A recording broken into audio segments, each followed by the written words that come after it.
Pelaksanaan asesmen sumatif akhir jenjang tahun pelajaran 2022-2023 di Sekolah Dasar Negeri 256 Cigonewa Hilir, Kota Bandung, Jawa Barat berjalan optimal. Sebanyak 66 peserta didik ikuti asesmen sumatif akhir jenjang tersebut. Kepala Sekolah Dasar Negeri 256 Cigonewa Hilir, Elis Kuraisin, pelaksanaan asesmen sumatif akhir jenjang tahun 2022-2023 agar dapat dilaksanakan baik oleh siswa-siswinya hingga optimal pada pelaksanaan dan kegiatannya.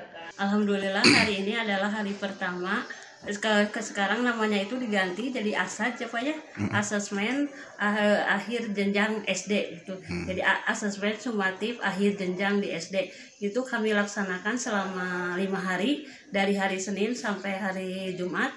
Untuk hari Senin dan Selasa kita tertulis, dan untuk hari Rabu sampai Jumat kita menggunakan asesmennya seproyek. Anak membawa bahan-bahannya dari rumah untuk dipraktekkan di sekolah. Nanti setelah selesai anak-anak presentasi, membuat laporan dulu, lalu presentasi di sekolah. Per orang disaksikan oleh guru kelas 6 sendiri. Untuk pengawasan kami laksanakan dari guru kelas 1 sampai dengan kelas 5. Kemudian kelas 1 sampai 5 anak-anaknya di PJJ, itu belajarnya di rumah. Baik.